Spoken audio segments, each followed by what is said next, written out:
St. George Speaks. I am Roy Morris, Director of Citizen Engagement in the Prime Minister's Office. And on the platform, we have the two MPs for St. George North and St. George South. And a constituent M tool for St. George, which one? St. George North. Deputy Prime Minister and Prime Minister. So we're not going to go into a whole lot of discussion before we get started. So I'll turn over and let Prime Minister introduce, and then we'll go from there. Prime Minister? Good evening. Thank you very much, Roy. Good evening to everyone. I can't hear you. Oh, I thought St. George missing a voice. Those who are at the back may want to come forward, and we're going to try to start and ask people to be concise. I received a wind advisory from the Met Office this evening, and therefore I know that we may get some weather, and I want to make sure that we get things done tightly up front rather than holding people out, so that everybody can go back. And I know that the breeze is coming through here sweetly, but I think it's a little more than usual too. So we need to be on guard. We hope that nothing happens, but in the event that it does, I want to get us in and out safely and people back to their homes. Who's first tonight? Thank you. I think that you all have numbers, and most of the people who are usually in the line will sit in the middle. So you come forward though. But all who are down to speak, we know the system of registering at the back, and that we have up front in this middle lane where Tony is. Who else is down to speak tonight? Oh, we can finish early. You come there. You come. Let's start. This is a in and out, obviously. Thank you. Well, let's do it fast because we have bad weather coming. Good night.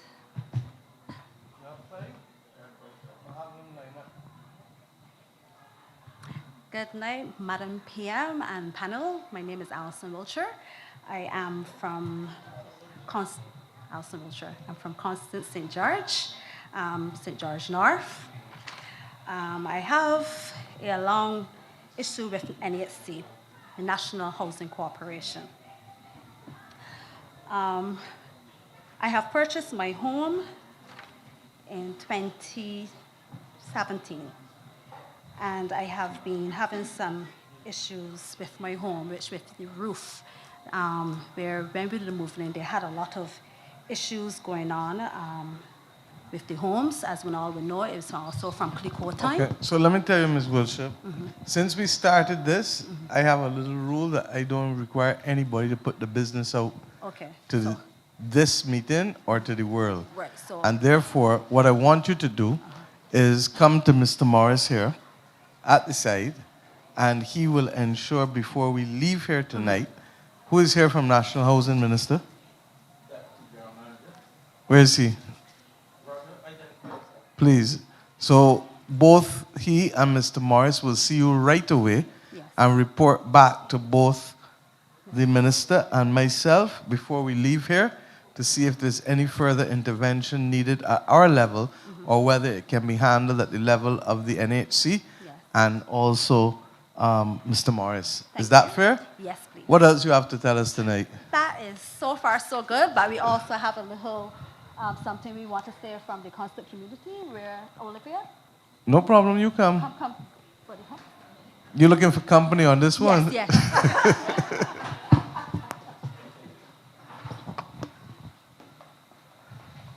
Yes, madam. Good evening. What's your name? Olivia Arthur. Olivia Arthur. Yes. And you're the backative today. I guess. Go ahead. You're Good Constance and George too. Yes, I am. Okay, go ahead. We are asking for consideration to be given for speed humps in the First Avenue. That's the first as you enter the development. This is the Clicquot development. Yes. Okay.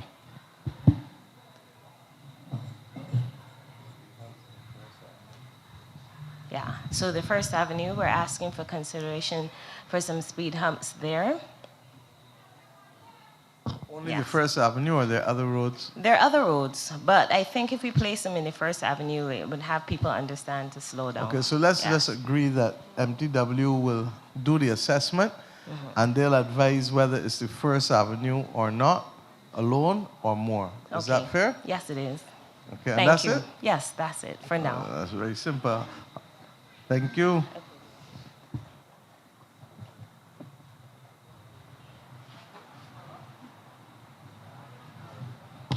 Who's next? This breeze getting up in truth. Who's next? Mr. Clark, who are you? Good evening.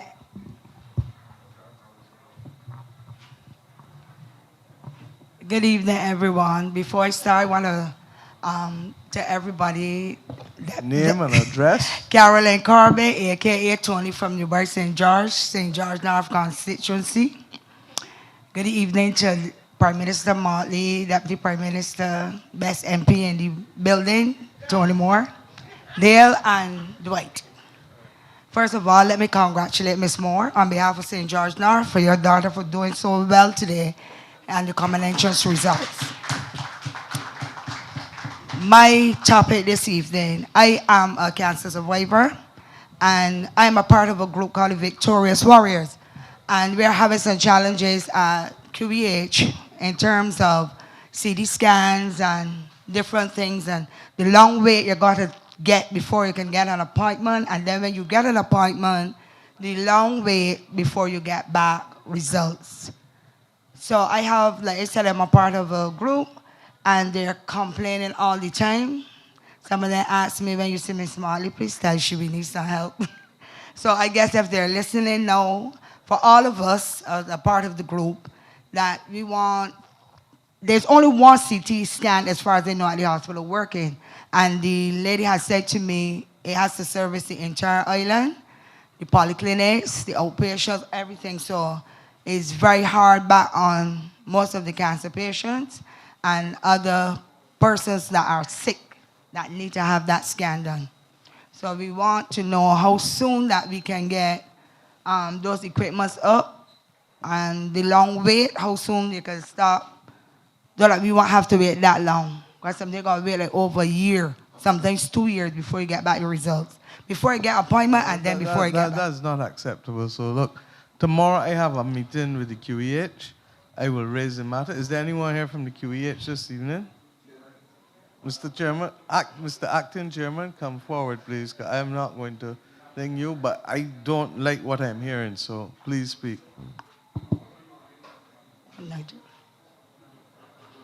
I forget I would give a call.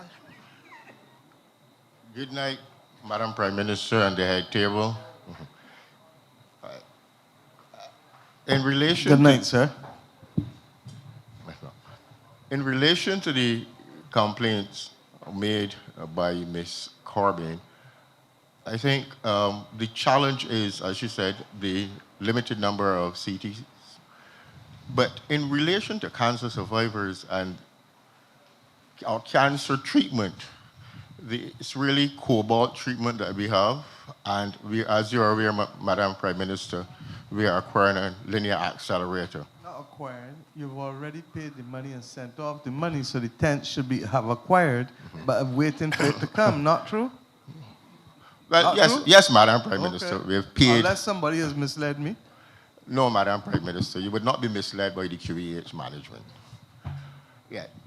So, Madam Prime Minister, as I said, the challenge really is to transition from the cobalt treatment to the linear accelerator. In the meantime, Madam Prime Minister, we are sending patients overseas who require treatment. But in relation to the long delay. Let's pause first because there are a number of different issues being raised. Yeah. And I thank you for updating the public about the transitioning from the cobalt treatment to the linear accelerator. I believe that those funds would have gone off in the month of April. Am I correct or wrong? Yes, Madam Prime Minister. And they indicated to you all that it's about a 6-month period? Yes, Madam. Yes. So, and we're now at the end of June, so we have about another 3 months before it is delivered, correct? Yes, Madam Prime Minister. We are hoping to operationalize by the 25th of November, Prime Minister. Okay, and I was about to make the point that in addition to it arriving here, you also have works to do, physical works to do for it to be able to function, correct? Yes, Prime Minister. Civil Works, we have already engaged the contractor and they are scoping. Right. So before the end of November, we should have that facility open to all Barbadians, which will be the first time the country will have a linear accelerator, correct? Yes, Prime Minister. Okay. The issue with respect to the timelines for the waiting for appointments as well as for the results, I heard Ms. Corbin say a year to 2, and I refuse to believe that that's the case. So that means to me that's something more like somebody lose the file or forget, because they can't wait 2 years to get a result read. Yeah, not with a CT scan, Prime Minister. It wouldn't take that long. And even if we outsource the CT scan, well, within a week it should be back, maximum. So I'm not understanding why. I'll have that investigated. And that's the point. So I believe her entirely that somebody may have experienced that or told her that, but I'd like you to investigate it for me to see what is the timeline that the average person takes to get back their results with respect to the CT scans. With respect to the other equipment, we have just about concluded the financing for the equipment, a whole suite of equipment, correct? Yes, Prime The Minister. first phase being $65 million and the $1 million. second phase being another 65 or 70 million, I can't remember offhand. So that we're hoping to get the first set of financing done now and the second set of financing done by September or so, correct? Yes, Prime Minister. And that will facilitate the additional pieces of equipment that we need. So hopefully, Ms. Corbin, that will assist, but the timelines that you gave don't seem realistic, so I want that investigated. Yeah, even if there is, the point is once you've done the scan, it can't take a year or 2 to read it. That doesn't make any sense. Right. So it would have to be that somebody misplaced something. You understand? So I could understand you taking too long to get the appointment, but once they do it, they can't take that length of time to read it. All right? Mr. Whitehall, not true? So It shouldn't take that long, Prime Minister. We have radio. I don't operate in my part of the world on shoulda and coulda.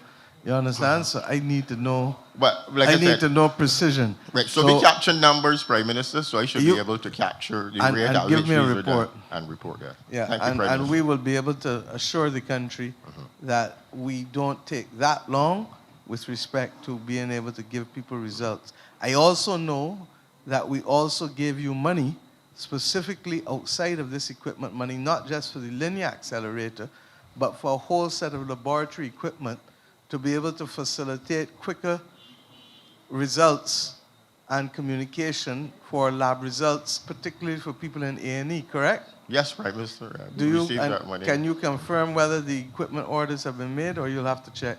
I spoke to Dr. Ford last Thursday, and he was to get back to me on where himself and procurement are in relation to those orders. Well, I would suspect it's more procurement who can tell you, because they're the one placing the order. So I'd like you to check on that and let us know.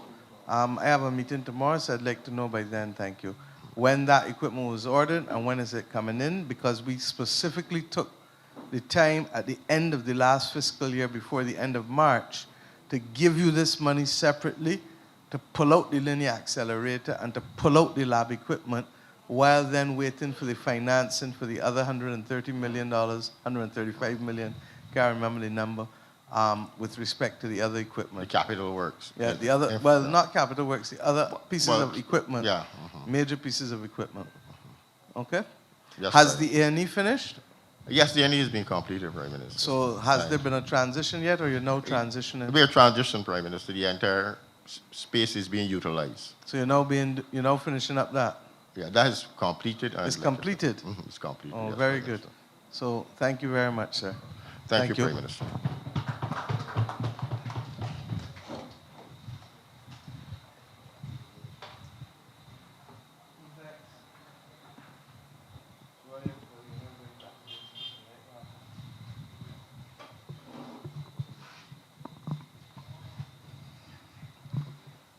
Good night, Ms. Muckley. Good night, member. My name is Rita Sumro. I would like to address myself. I live in St. George now, but moved from the United States. I'm a qualified nurse for 40 years in the United States, as well as a counselor. Where do you live, ma'am? In St. In George? St. George. Which part? Cottage. I'm here since last year, and me and my other half, we were getting into the agriculture department to start raising chicken and pigs. But I went to the Grey Hall about land and get red tape. Didn't hear back from them. They gave us an email. There's no response. And I met with Mr. Humphrey about counseling, volunteer counseling children in Department of Government schools and children abuse centers and all of that. And I haven't heard back from them. So basically your concern is the lack of response of both the Ministry of Agriculture and also the Ministry of People Empowerment. Yes, Prime Minister. Okay, who's here from Agriculture, please? Mr. Andwele, come forward and you can link with her and explain why we haven't responded. And also, who is here from People Empowerment? Not good. Mr. Morris, see who's coming from People Empowerment. Please, either the minister or there's some officials coming at the back. No, I don't know if any of them are there. Anything else, Ms. Samaru? That's my concern. Okay, well, hopefully we can correct both. I apologize to you for the lack of responsiveness of the two ministries, and I will ask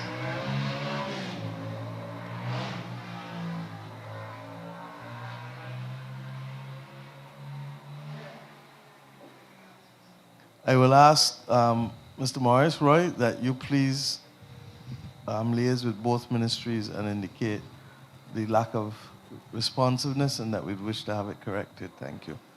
Thank you, ma'am. Agriculture is right here, so you can go one side and meet with Mr. Andwele. Right. Thank you.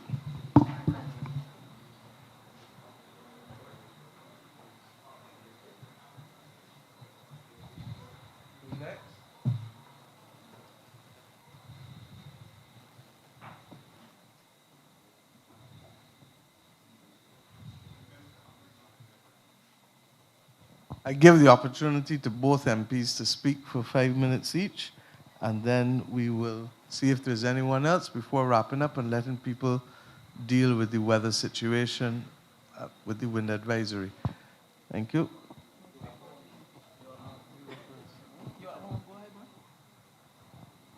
I was saying age before beauty. So I was going to let the MP for St. George South go first. But first of all, good night to everyone. And I believe that this opportunity is being provided to us mainly to allow you an opportunity further to see if there's anything that we might say that might trigger some kind of response from you. Since last St. George Speaks, which is now almost 13 months ago, we have been tracking a number of the concerns that were flagged. And one of the things when we have to provide an update very often is that people only see that things are done when you actually have a result. It is often very difficult for people to align with the fact that progress does not only mean outcome, but it's a number of steps in between along the way. We had a number of issues that were raised on the last occasion, and I'm very pleased to report that in the main part, I would say for about 75% to 80% of the issues that were raised in St. George North, we have been able to make good progress on it, namely the housing situation in Erie Hill. There were some reports for MTW that are actively under consideration there in terms of the community roads and so on that were raised. Requests for street light just up in Cottage and so on. And we are actively pursuing a number of those. What I think that those of you who might be here from St. George North can consider raising now that we have an audience not only with the Prime Minister, my colleague from the South, but other representatives of ministries, are those specific issues that you have been coming to the constituency office with on Thursdays. One of the recurring problems that we have heard raised relates to the bus system. And this will be a question or concern for the Deputy Prime Minister, who's the minister responsible, but more specifically for her representatives who might be in the audience. There were 2 bus lines introduced, one going through Market Hill, up Bridgecourt, the other one through Constant, from Dash Valley through Constant. Both services, we keep getting complaints, at least one complaint coming to the office per month from people saying how frustrated they are that the buses are no longer running or that the buses are not running properly. This is the Dash Valley bus that all during the election we were complimenting the Transport Board for how quiet the buses were passing through, that we weren't even hearing them. But the residents are not hearing them now because they're not coming apparently. And then the Flat Rock bus that's supposed to be going up Bridgecourt. That bus, that's the one more recently over the last 4 months that we have been hearing that the service is inadequate. But that's on the, maybe on the downside. On the upside, I think that the main road outside where we are is one of the major pluses that the residents of St. George North have found favor with as they eagerly anticipate a number of other works that have been committed, namely the one at Sweet Vale and the Sweet Bottom Road. My campaign manager in the by-election was with me when he knows that was committed years before and recommitted again. And we eagerly anticipate that, as well as a number of other community roads. But generally speaking, I would be presumptuous enough to say that in St. George North, I think that we are holding our own. There are a number of things that we would always see that can be done better, but I would wish to express a special thanks to the constituency for being as patient with the government as they have been, understanding that there are a number of competing priorities, and I think that they're seeing good responses to coming from the constituency office. At the last branch meeting, I had to give special kudos to my assistant, Paul Bentham, for the outstanding work, the tremendous work that he's doing in responding to the constituency, assisting and responding to the constituency in ways that we can't really report on here. But I know that a number of individual families are seeing the benefit of the introduction of that resource to the office in St. George North. I won't say anything more at this time, unless I'm challenged, of course.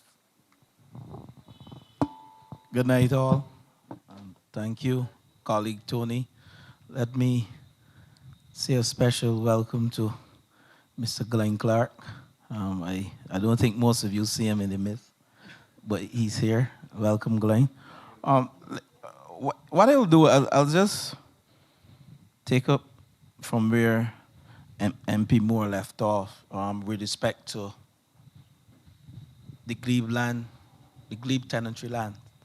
Last time we were at St. George Secondary School, we had a number of challenges with respect to um, lots not being surveyed, number of letters not issued by the diocesan trustees.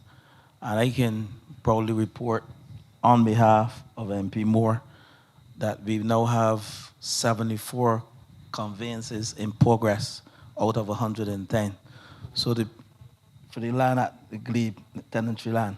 So we've made significant progress with respect to ownership, and we know how this government feels about ownership. The Prime Minister always say, rent money is dead money, and when you can give someone title and ownership to land, they can leverage that for education for their children, to own another property, and they can utilize it as an asset for several things. So we have made significant progress, and I would want to thank National Housing Corporation as well as the Ministry of Housing, the Permanent Secretary, Nikki Smith, and the other officers for sticking to the task and reporting progress during the last year. 110 out of, no, we have 74 out of 110 that have been surveyed. While we are in the north and I can see some lovely roads, I do want to thank the Deputy Prime Minister. Sorry, you said had been surveyed as opposed to conveyed. No, conveyed.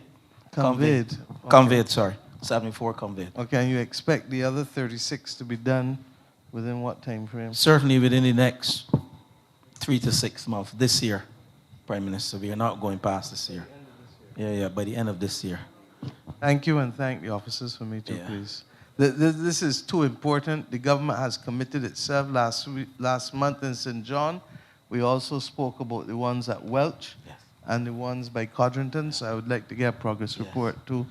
Not tonight, but at some point on those, please. Welch is definitely a cabinet paper for Thursday, so you'll see the progress there as well. We're in St. George North, and I drove from Huddersfield, turning straight here, and drove on lovely road. And I want to thank the Deputy Prime Minister and her team. Very often we are criticized as a government for road works, lack of road works. But I have never seen a government more active than this government in terms of fixing roads and beautifying Barbados. And I want to publicly thank the Deputy Prime Minister and the Prime Minister, because the Prime Minister, you know the type of person the Prime Minister is. She is a hard taskmaster, justifiably so, and we have to produce. So I want to thank the DPM. Tell a man different than other Bajan mother. But while I can see progress in both north and south, on Friday, again, let me thank the Deputy Prime Minister. We did a tour in the south, and I heard MP Moore mention the short roads, and indeed we recognize the road, and I can see persons here from Workman in Newbury. We recognize some roads coming from Workman into Jericho and also Newbury. And the Deputy Prime Minister has assured me that within the next 6 months, she would have those roads addressed. We can't do all the roads this year, but I am pleased with the progress. One major challenge, and I see BWA, I have been doing some town hall meetings monthly. I did a town hall meeting a few weeks in Workman, and one of the major challenges coming from Fairview and Workman and Jericho is water. Water being off from 6:30 in the morning to midday. So that's a long period for persons without water. I know someone was going to raise it tonight, but I preempt them and I raised it because they mentioned that. Well, I think Water Authority should be here, and they sent me a report this morning, so I'm going to ask them to speak and update the parish and by extension the country on it when you finish. Yes. Thank you. Yeah. But generally, we are working as a team, and I'm going around from village to village and meeting with the residents and tracking most of the issues and progress as well. And I would say, even though we're not 100% out of the woods, We are seeing progress with respect to infrastructure, sporting infrastructure. We are seeing progress with respect to road infrastructure. We are also seeing progress with respect to community involvement. We came here this afternoon, and the amount of cars that I saw, I thought this place would have been packed. But when I looked to my left, I saw an exercise program with at least 50 women. And I want to say to you, MP Moore, this is really good community, building community spirit, and also taking care of your health. Your health is your wealth. I would stop here. All to say, I would carry on my work in St. George South with respect to community town hall meetings. The next one will be in Greens, and I intend to bring back the issues to my colleagues, and we intend to address them one by one. I want to thank you all for coming, and that's it from me for now. Thank you very much, Dwight. We have some other speakers now, or we can take Water Authority first, and then we'll take the other speakers. Water Authority. Good evening, Prime Minister. Andrew Lane, Barbados Water Authority. Right. Good evening, sir. Good evening. Right, so we're going to have to carry out some further investigations into that DMA, which we consider Green's DMA. When you start using letters, remember that we're not in a government meeting, please. So speak plainly for everybody to understand. Right, so we're going to carry out some further investigations into that distribution system to determine if there are further leaks, because it's known for leaks in that along the St. Jude's area and the Hope Road, which impacts the entire distribution system. So we have to carry out further investigations in non-revenue water to do some leak detection as well. Pumping is good so far, but once there is a leak in the distribution system, it affects the higher elevation. So we will look into it, Prime Minister. All right. Anything else generally across, because you had problems a couple months ago in St. George, period. Mr. Lane, don't go too far, or somebody else can answer. With respect to the silting and the different other issues in St. George and St. John. Right. Well, there is an ongoing project right now at Pool Plantation to help deal with a filtration system. This will help in the future when there's heavy rainfall to stop the discoloration problem getting into the distribution system. So that's currently ongoing, and that is... When do you expect that to finish, sir? I believe the note I would have seen within a year's time, Prime Minister. And therefore, you expect to tell them that and just finish so, or are you going to explain to them why it would take so long? Because, no, for you and me, who are not affected immediately, that may seem reasonable, but for somebody who has to wait that long, it's not reasonable. So people need to understand who is going to be affected, why they're going to be affected, how it is going to be dealt with. In the same way that we had to do it with the AG's constituents in Horse Hill and all other parts of St. Joseph that were affected. It took us about a year and a half, AG, to deal with it. But once you explain to people what you're doing and keep them updated, they will understand, they appreciate, and at least they know what they're working with and what we're working towards.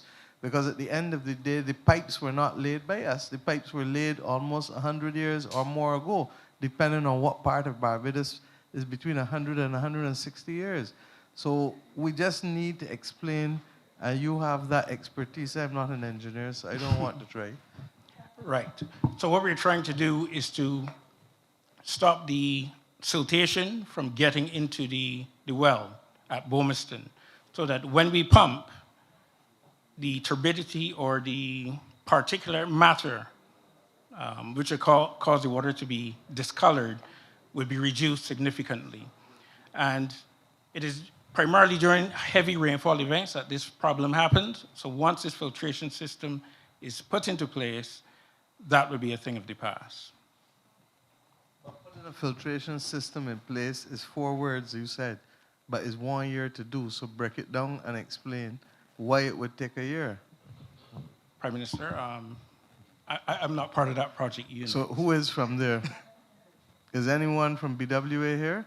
Then BWA needs to make sure. They knew that we were dealing with St. George this evening, and therefore they ought to have the persons here who can speak to the problem, which we had a press conference about earlier this year, for the people of St. George and St. John, not true? That is true.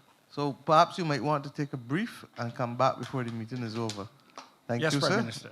Or ask whoever can come, but they can give you the brief and you can more than do it. So we'll pause and resume the line of concerns. Who's next? Who's next? Come forward. Good night, sir. Mr. Prime Minister. My name is Charles Reed. I'm from Bridge Court in St. George. And raising the issue of the kiosk earmarked for Market Hill for the small businessmen. What's the last name again? Reed, R-E-I-D. Go ahead. Right, so I just wanted to know at least how soon the project will be starting, if it will be starting.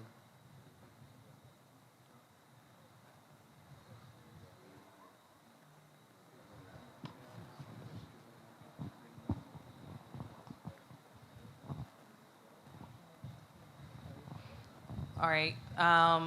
Mr. Reed, since 2020, that was one of the things that you raised with us.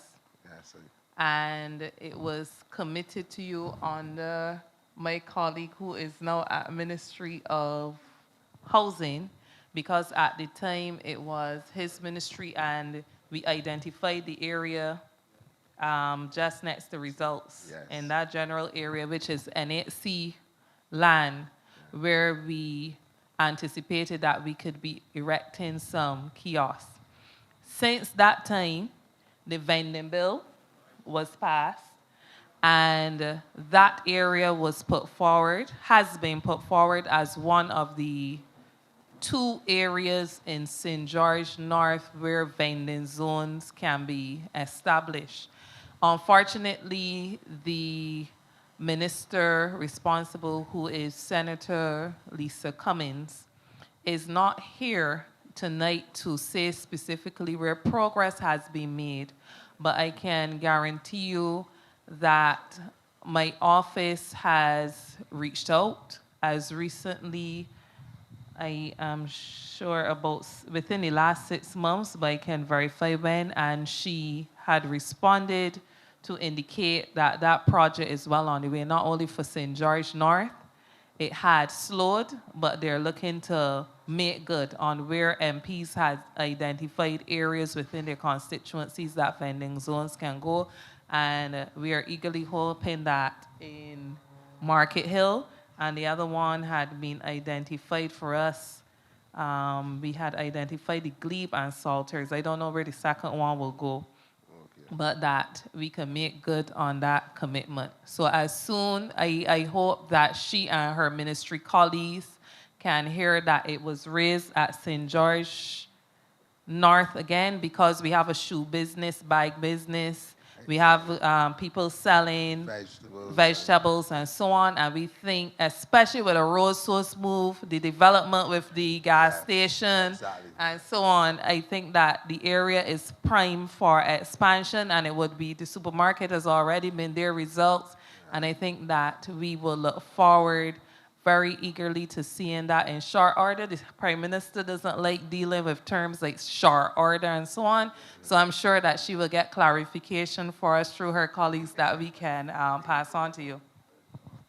Thank you. I can give you no, because as Minister of Finance, I've indicated that the government has to proceed with these vending zones as a matter of urgency. I saw, I can stop saying things because they're coming through too often. I said that I feared that somebody would either be badly hurt or would lose their life as a result of people buying on the road.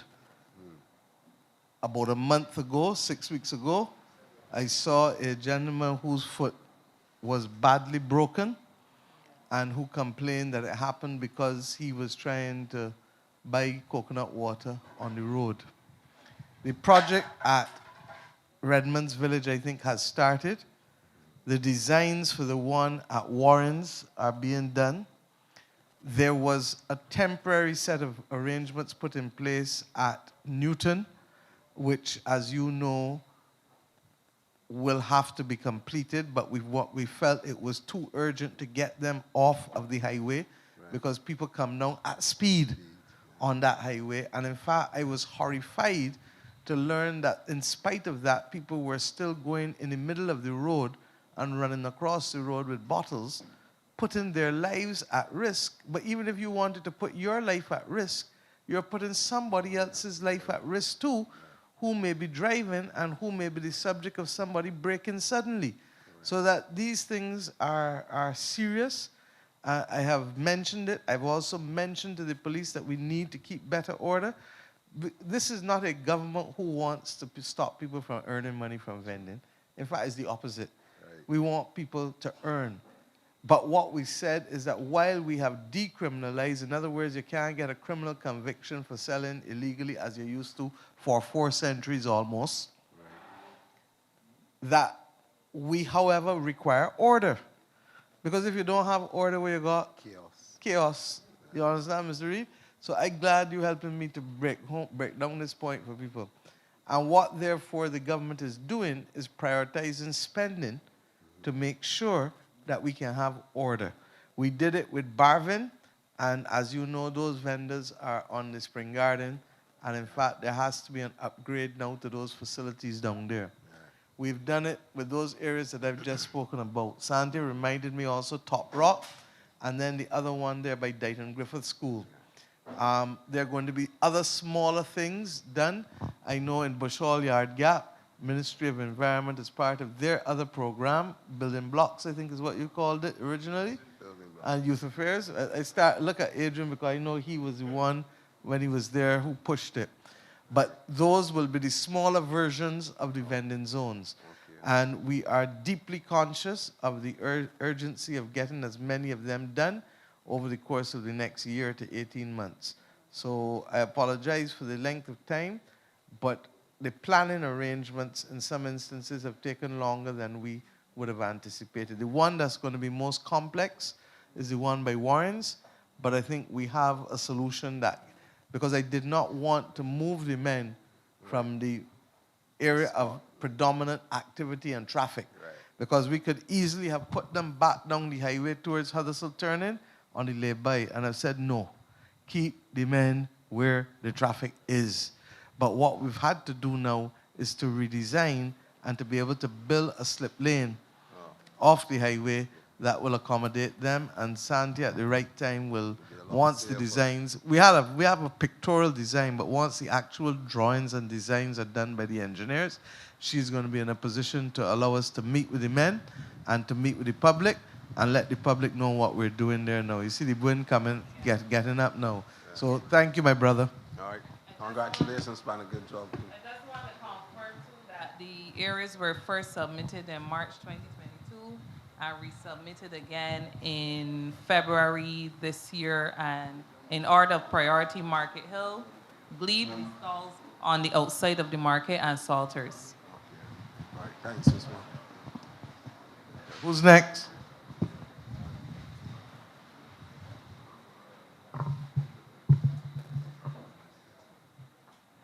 Good evening. My name is Alan Knight.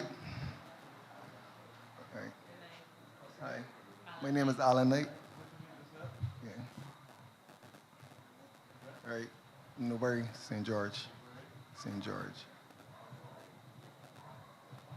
Right. Good evening to the panel, Madam Prime Minister. I just want to congratulate you on a good job, a wonderful job that the current administration has been doing. Right. And yeah, but the good job, like it stopped short in Newbury. The section that I at, which is with my minister, which is Mr. Sutherland, right? Newbury has been at is in the same state that it was since Glenn Clark left, right? And I mean, that's unfortunate in terms of we got a hard court that needed painting. We wrote a letter to the Sports Council that since 2015. My minister was the minister. But I don't of say sports. so because Glenn was the MP in 2015. but we wrote the letter in 2015, right? But Newbury, we gonna get some action in Newbury for sure. I mean that we can't. What speak specifically? We got the hard court that needs to be painted. Well, we painted it recently. The fellas got together and painted it, right? But we got the lights that, I mean... You know, that's the kind of thing you're supposed to do. Right, and we ain't got a problem. I mind right. that. So tell me something that you can't lift, but I can lift. Right. We ain't got a problem with doing. We want some assistance. You know what I mean? If you can do, if you can get together, the fellas and get together and do it. Ain't no problem with that. We got the lights. We can't do the lights ourselves. I understand. You know? That one we can take care of. Right. As you were saying earlier about, you know, the accident rating that happened, we was explaining earlier. We got going up the road, but if you go into Cottage, you got a new school that was built up there. And the road, the sidewalk is actually in the road. They had actually reduced the road to a bottleneck. That is, I can't remember the name of the school that's going Cottage, that's going towards Cottage, towards St. Jude's. I think it's... Close Brethren School? Yeah, for sure. Okay, MTW will look at it. Right, right. Right. All right, we got some so is that and I got you know the issue with the roads, you know the roads we got to wait on that, which ain't a problem. All right, but I definitely need to see my minister in the area. I don't see him. You getting confused between ministers and MPs. My MP, sorry. You understand? My MP. But your MP, you don't belong to the area either because you're MP ain't a man. No. My MP is Dwight Sutherland. But all that happened is that he understands that all of Newbury really need to be taken care of in the north. And the same way that there are all other parts that, look, the part of the difficulty where you got a constituency that is split in the middle of a community, I take care of both sides of Bushall.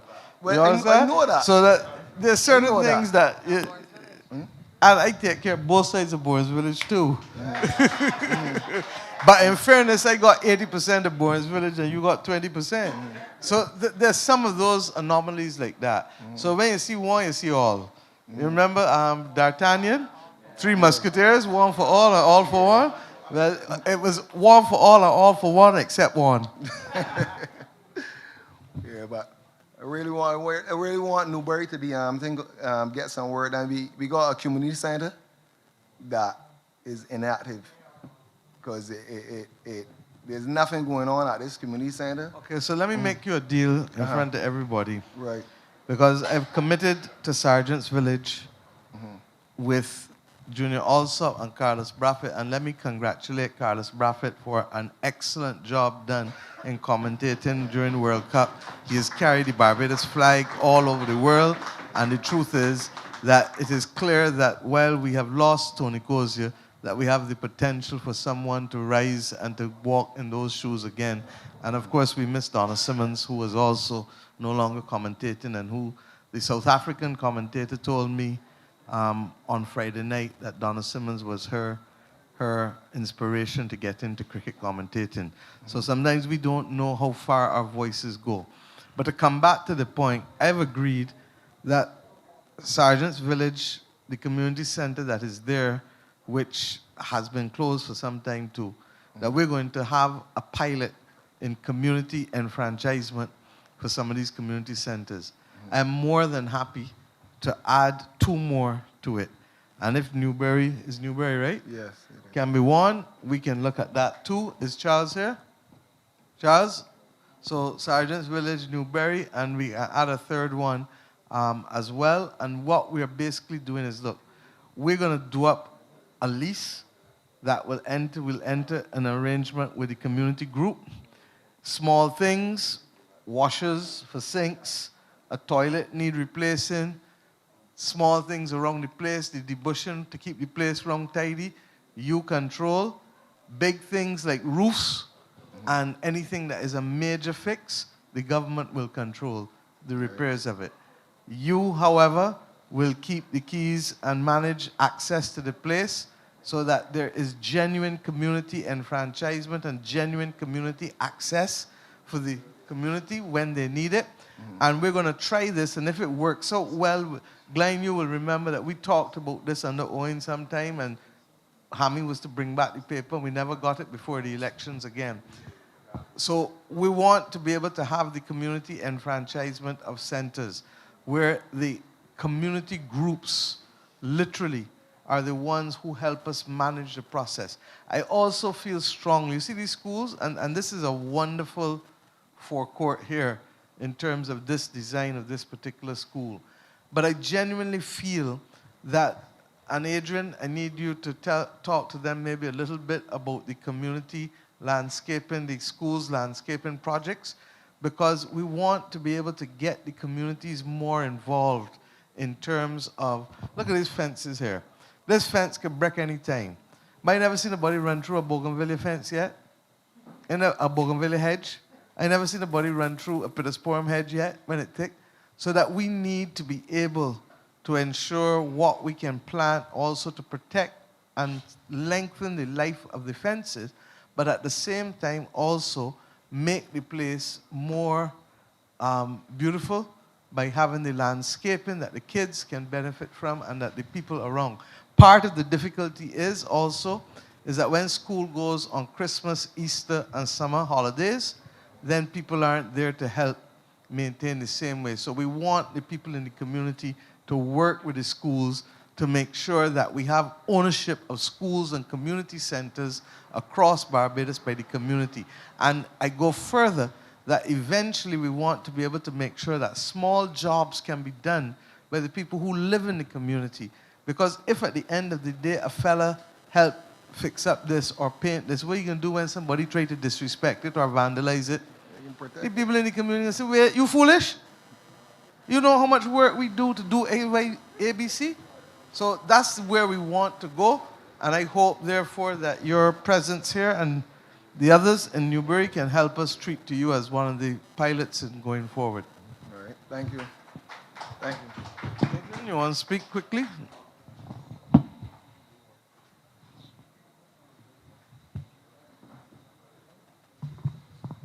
Good night, everyone, Prime Minister, colleagues, all. The Prime Minister already said it in her sedulous presentation just now.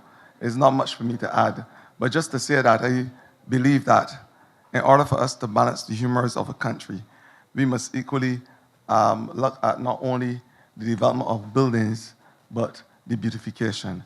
And we want to start with the schools, the institution where we can really look at building out our young people in a holistic way.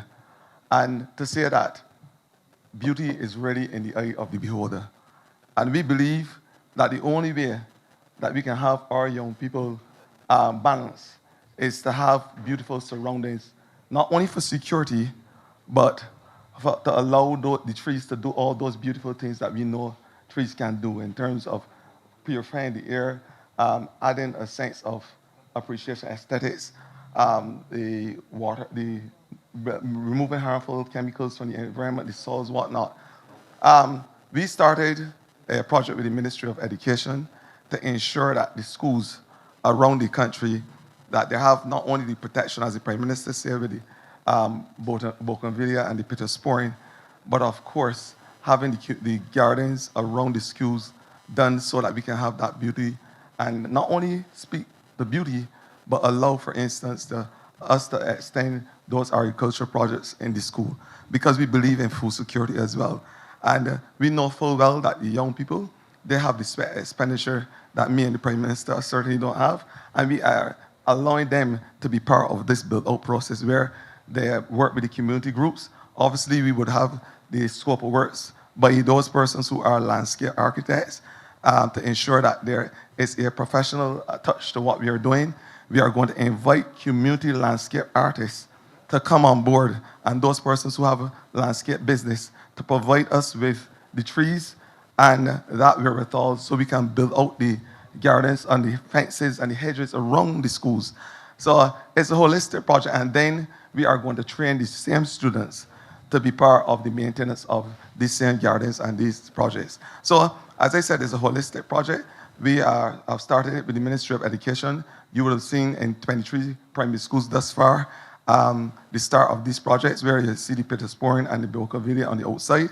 And we are going to move across 107, all the schools, primary and secondary, to ensure that we do that which we're supposed Thank to do. you. In terms. I want to reinforce the point that the bougainvillea will be on the outside of the fence so that nobody can run into the school, and the pittosporum or any other similar thick hedge without prickles will be on the inside, so that if the children run into the hedge trying to look for a ball or whatever, that they don't get injured. But I really do believe that, look, we can do better. When you see a fence alone, you think institution. When you see landscaping, you think homeliness, beauty, and reflection, and a space for you to be able to reinvigorate. Okay? So, and I noticed that Minister of Education is here too, so she is happy that you are speaking as well on this matter. Yeah. But Prime Minister, you're all working together on it. Working together. But the reality is that we can't have the most idyllic sound, beautiful Barbados by iconic group and don't have a beautiful country starting in the schools. Thank you. Thank you. Thank you. Tony, Dwight, you want to speak? Okay, good night again. Just a comment on the Suki King sporting facility is in Newbury, and I am one who strongly believe that that facility, it needs work, a lot of work, and I'm asking that we look at it, come together as a group, Ministry of Sports and also the community at Mr. Knight, because the Knight family is a very prominent family in Newbury. So we need you to help us make Suki King facility one of the best facilities, because you wouldn't get, from my knowledge of sports, when you have poor facilities, residents stay home. They don't want to come out to play, they don't want to do anything. And that facility is one that we really need to fix up. And I know once we fix that up, like we have done at St. George, at the Glebe, then Newbury will return to the glory days. Newbury once had one of the most prominent netball teams in St. George. And now we've seen the shift to Church Bottom and also to Allerton. So once we get that going, then I strongly believe that community involvement and community activity will return to Newbury. In addition, Mr. Knight, before you came, we mentioned the road. We traveled through there last week, Friday, DPM and I, and we know that that road is in dire need of repair. So I am hoping, like how we have gone into Newbury and dealt with most of the Hurricane Elsa houses, with the exception of one. Miss Marsh is here, and I didn't want to get into, the name calling, but I can tell you that once we get that road infrastructure and the sporting infrastructure back to a respectable level, I think we'll see some more activities in Newbury.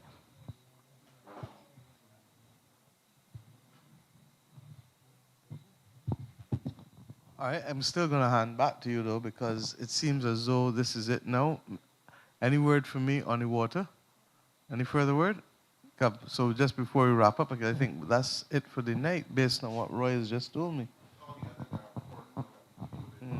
Yeah, the ones who are personal are being dealt with one-on-one. Go ahead, sir. Yes, Prime Minister. The project was completed April this year. So, project? For the filtration system, the Gabions at Pool was completed. That's April. what I thought. So when are you talking about a year? The information came to me late today. So Let's put it this way. The public excuses you for the fact that this is not your area of specialty in the Water Authority. Yes. And we thank you for being an effective communicator and letting us know that the worst of it is behind us. I do believe that there's some small things still to do with Bowmanston, but we will deal with that on another occasion. Okay. Thank you, sir.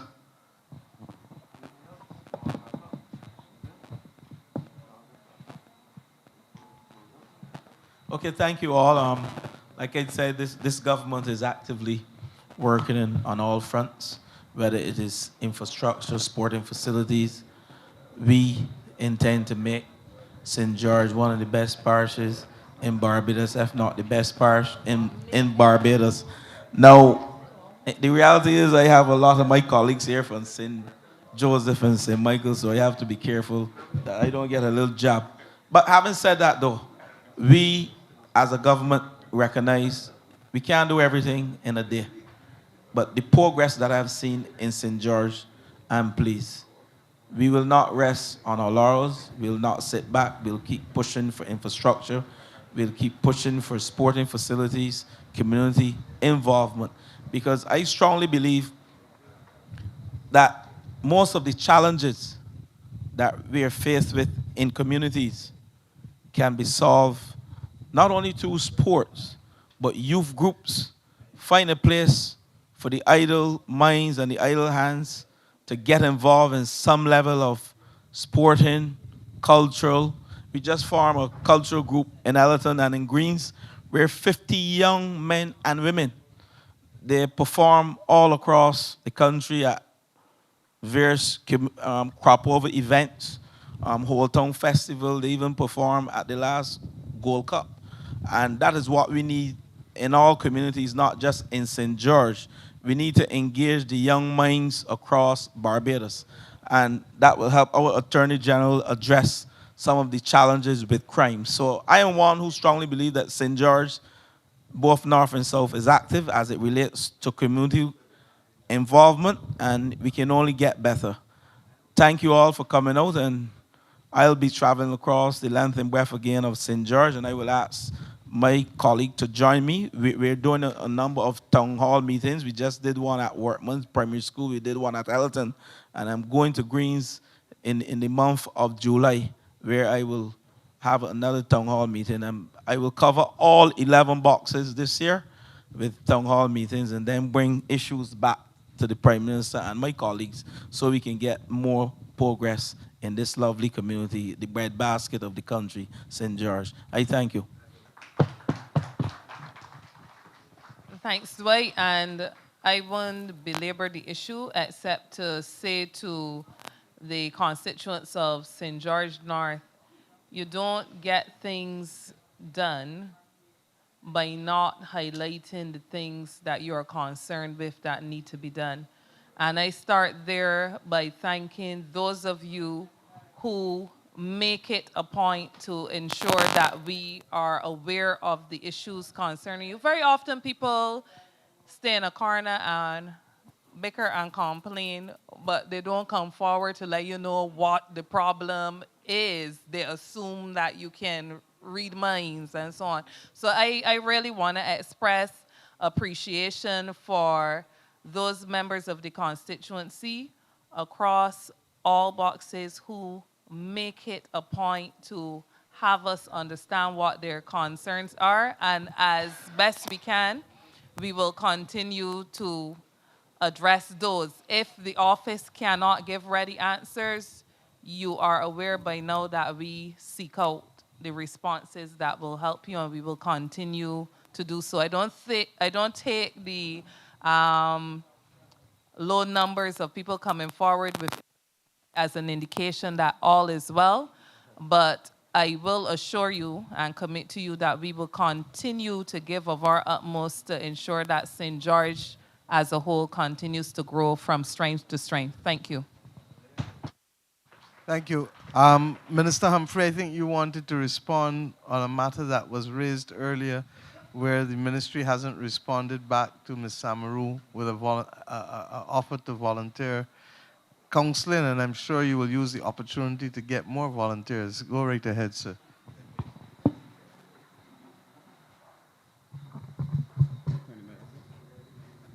All right, good evening, everybody.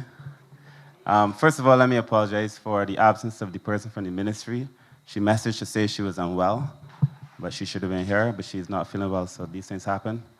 In relation to the question on volunteering, no, we welcome volunteers.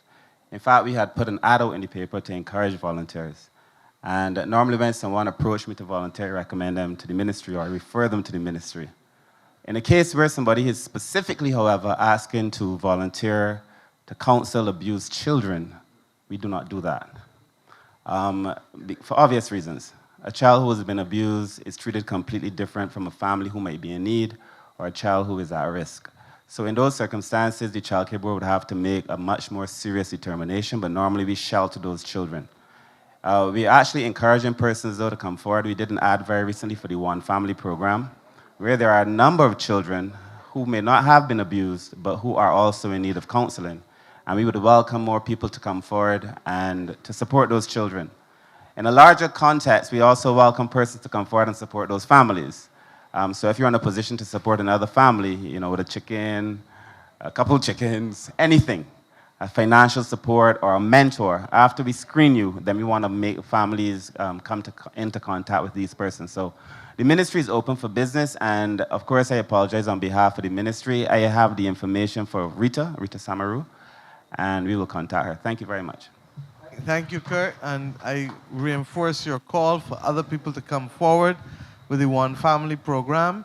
We are going to be as strong as we allow ourselves to be, and that means helping one another. That's what made Barbados resilient.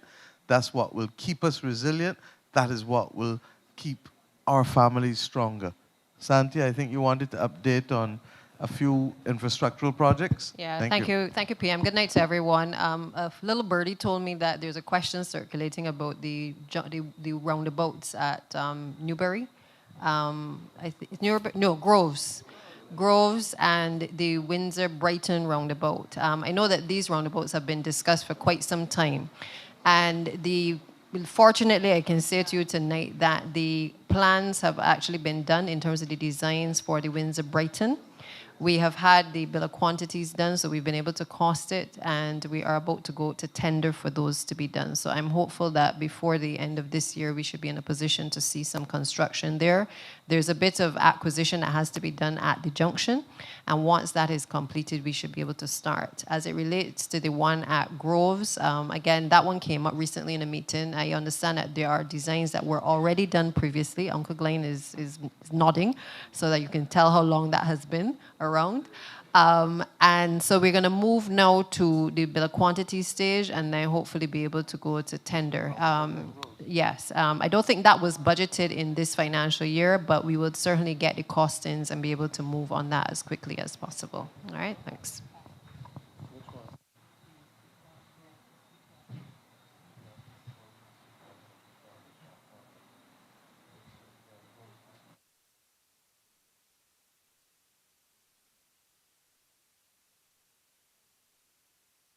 So, and the Groves to Sweet Bottom, I'm asked about as well. There are a number of roads that have been moved in terms of reallocated within the CAF program. And so that is one of the roads that we had to shift around. As you know, we did about 3 roads in St. George recently, which I believe are very critical link roads under the Mill and Pave program. But there are still a number of other roads to be done under CAF. I think people need to appreciate that we have, at the moment, 2 main contractors who are able to do a lot of the milling and paving in the country. MTW has its own paving unit, but for a lot of the rehabilitation works that have to take place across the island, we're really relying on 2 main parties. There's another player who's coming into the market shortly, and we're hoping that with that we will be in a position to be able to accelerate a lot of the roadworks program. But with Complant project on board, where we have a lot of works going on in the Scotland district, we're coming to the end of the milling and paving program, and hopefully Prime Minister will be gracious and give us a little bit more money so that we can continue that program. So that all those roads that y'all are mentioning in St. George North and South and across the island, that we should be able to knock off a number of those as well. But again, I think she meant the Minister of Finance, but the Prime Minister will have a word with the Minister of Finance. Please do, and I'm sure she will be amenable. But I think generally we're making some progress. I know everybody has their wish list of roads that they would like to see done, but we've spent the last few months really getting designs done. we're having to use different methodologies now to help to maintain the roads. Recently, we've been looking at different things, roller compacted concrete. There are a few roads that have been done in the RCC. And we have been exploring different technologies to really tend to, preserve the road infrastructure, because we can't allow it to deteriorate in the way that it has deteriorated over the previous years. So again, I think the progress is being made. We have a lot more to do, as I've said in the last few days, so we're not complacent, we're not resting on our laurels. I think my staff in the ministry know that we are driving this process, and we are trying to just make those assessments so that we can prioritize the roads that really are in the worst condition. Thank you very much, Santia. I know the Lower State to Charo Bridge Road is one that we had talked about, and that has services to go in, which is why that couldn't be part of the normal mill and pave road. So that will come too with the cooperation of Water Authority and Light and Power and natural gas in order to be able to get that one done. So as we say, Rome was not built in a day, but little by little, or as the old Bajans would say, one blow is kill old cow. And when you start to add up, you begin to see the cumulative effort over the last 6 years in spite of everything else that we've been facing. Now, we have two matters, therefore, that will cause me to say get home safely.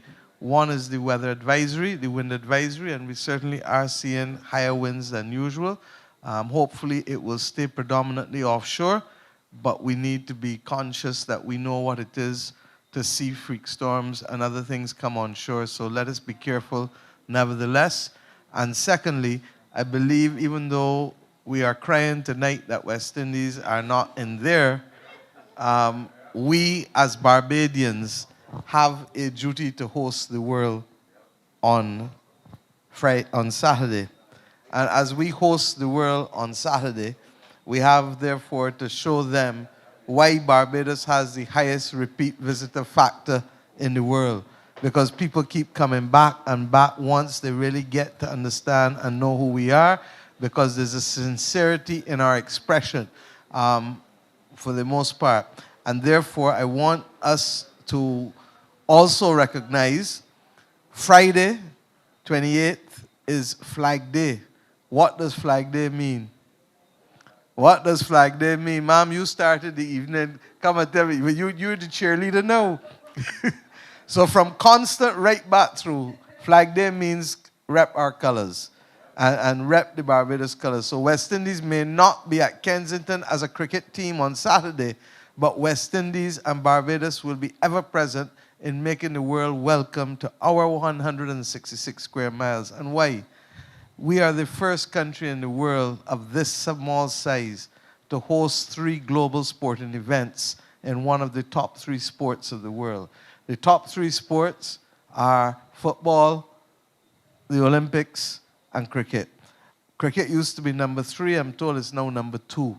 That Barbados could now have 3 global sporting events in cricket is something of which we should be tremendously proud. But pride cometh before a fall if that's all that we have. And therefore, we need to make sure that all who are visiting us, we welcome them. We need to make sure that we keep the place looking scrumptious, not just for them, but for us. And that we need to make sure that this weekend, as we move from Cricket World Cup into Crop Over, is one of which all Barbadians can be proud, those living here and those Barbadians who will be watching on from overseas. Glenn, we want to thank you. I see you are here again, and he tells me he's coming for cricket. But we know that you are an ever-present factor still and feature in St. George, and we want to thank you for your continued presence and engagement. And we look forward, therefore, everyone, to us playing our part and welcoming the world here. We've said for decades, tourism is our business. Let's do what? Let's play our part. So, good night. Get home safely. And I'm not going to place any bets on Afghanistan and Bangladesh, but A comes before B. Thank you.